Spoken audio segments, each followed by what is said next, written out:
Hello, आप देख रहे हैं Emmanuel I am your god channel और इस चैनल में आपका स्वागत। Praise the lord. जय यीशु और यीशु मसीह। जय यीशु। प्रभु यीशु की शांति आप लोगों के साथ रहे।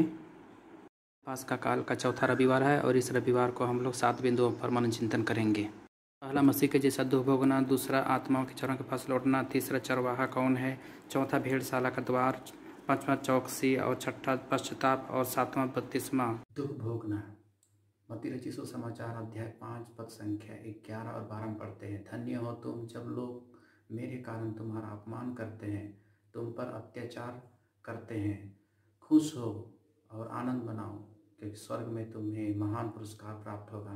और मत्ती रचित सुसमाचार 7 के 13-14 पढ़ते हैं। सकरे रास्ते से प्रवेश करो, चौड़ा है वह फाटक और विस्तृत है वह मार्ग जो विनाश की ओर ले जाता है, उस पर चलने वालों की संख्या बड़ी है। किंतु सांकरा है वह द्वार और संकीर्ण है वह मार्ग जो जीवन की ओर ले जाता है, जो उससे जाते हैं उसकी संख्या थोड़ी है। अगला हम लोग बिंदु में जाते हैं। आप अपनी आत्माओं के चरवाहा तथा रक्षक के पास लौट आएं। मत्ती रचित सुसमाचार अध्याय 10 और पद संख्या 28 में इस प्रकार पढ़ते हैं। उनसे नहीं डरो जो शरीर को मार डालते हैं, किंतु आत्मा को नहीं मार सकते, बल्कि उनसे डरो जो शरीर और आत्मा दोनों का नरक में सर्वनाश कर सकता है। और मत्ती रचित सुसमाचार 11:28 से 30 में पढ़ते हैं। थके मांदे और बोझ से दबे हुए लोगों, तुम सब के सब मेरे पास आओ, मेरा जुआ अपने ऊपर ले लो और मुझसे सीखो। मैं स्वभाव से नम्र और विनीत हूँ, इस तरह तुम अपनी भलाई के लिए शांति पाओगे। मत्ती रचित सुसमाचार अध्याय 12 36 से 37 में पढ़ते हैं। मैं तुम लोगों से कहता हूँ कि न्याय के दिन मनुष्यों को अपनी हर निकम्मी बातों का लेखा देना पड़ेगा, क्योंकि तुम अपनी ही बातों से निर्दोष या दोषी ठहराए जाओगे। एजेकियल नबी के ग्रंथ अध्याय 24 पद संख्या 14 में हम लोग इस प्रकार पढ़ते हैं। मैं तुम्हारा न्याय तुम्हारे आचरण और कर्मों के अनुसार करूँगा। अगला बिंदु है पश्चाताप। पश्चाताप हमें क्यों करना चाहिए। हम लोग एजेकियल नबी अध्याय 24 पद संख्या 23 में हम लोग पढ़ते हैं। तुम अपने पापों के कारण गल जाओगे और दूसरे के सामने कहराते रहोगे। और हम लोग पढ़ते हैं 24 अध्याय एजेकियल 24:13 में इस प्रकार वचन कहता है, मैं तुम्हारा न्याय तुम्हारे आचरण और कर्मों के अनुसार करूँगा। और हमारा न्याय कर्म के अनुसार होगा, इसीलिए हम लोगों को पश्चाताप बहुत ज़रूरी है। इसलिए हम लोग फिर से पढ़ते हैं वचन को। हम लोग एजेकियल नबी के 18 अध्याय और 20 से 22 से वचन इस प्रकार कहता है, जो पाप करता है वह मर जाएगा। पुत्र अपने पिता के पाप का दंड नहीं भोगेगा और पुत्र के पाप का दंड पिता नहीं भोगेगा। धर्मी को अपने धार्मिकता का फल प्राप्त होगा और दुष्ट को अपने दुष्टता का फल मिलेगा। यदि पापी अपना पुराना पाप में जीवन त्याग कर मेरी सब आज्ञाओं का पालन करता और धार्मिकता के न्याय के पथ पर चलने लगता है, तो वह अवश्य जीवित रहेगा, मरेगा नहीं। उसके सब पापों को भुला दिया जाएगा, वह अपनी ही धार्मिकता के कारण जीवित रहेगा। बिंदु पवित्र आत्मा का बपतिस्मा। पहला कुरिन्थी अध्याय 5 पद संख्या 6 और 7 में पढ़ते हैं।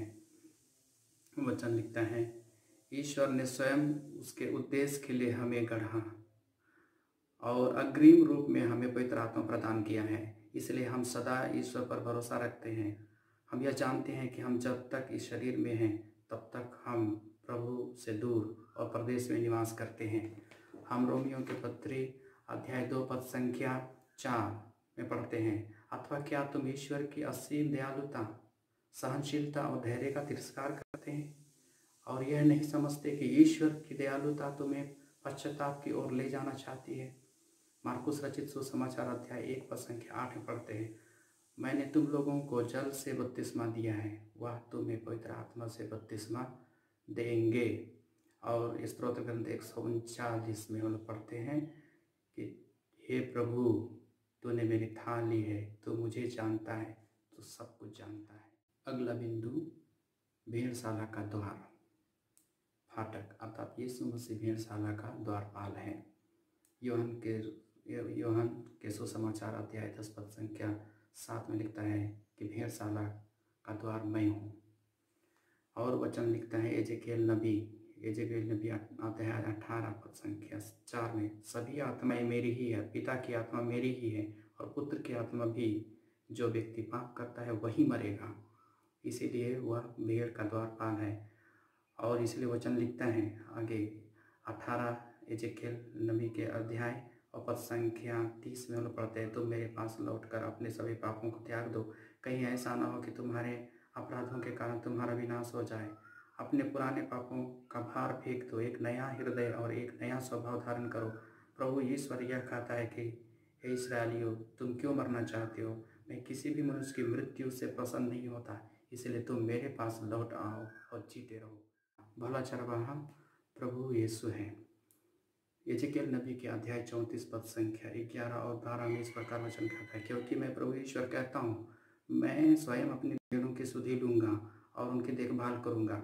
भेड़ों के भटक जाने पर जिस तरह गडेरिया उसका पता लगाने जाता है, उसी तरह मैं अपने भेड़ों को खोजने जाऊँगा। कोहरे और अंधेरे में जहाँ कहीं वे तितर बितर हो गई है, मैं उन्हें छुड़ा लाऊँगा।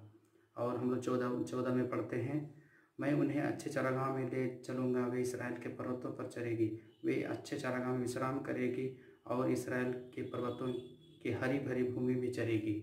और उसके बाद में हम लोग वचन पढ़ते हैं 16 और 17 में वचन इस प्रकार लिखता है, जो भेड़ें खो गई है मैं उन्हें खोज निकालूंगा, जो भटक गई है उन्हें लौटा लाऊंगा, जो घायल हो गई है उनके घावों पर पट्टी बांधूंगा, जो बीमार है उसे चंगा करूंगा और जो मोटी और भली चंगी है उनका देख रेख करूँगा।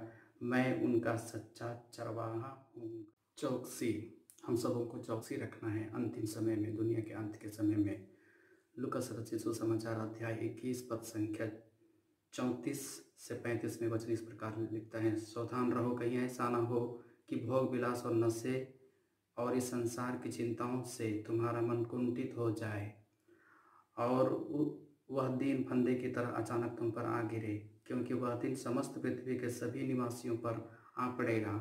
आगे पढ़ते हैं वचन में, संत मत्ती के सुसमाचार अध्याय 24 पद संख्या 10 में पढ़ते हैं, तब बहुत से लोग विचलित हो जाएंगे और वे एक दूसरे को पकड़वाएंगे और एक दूसरे से बैर करेंगे। बहुत से झूठे नबी प्रकट होंगे और बहुतों को बहकाएंगे।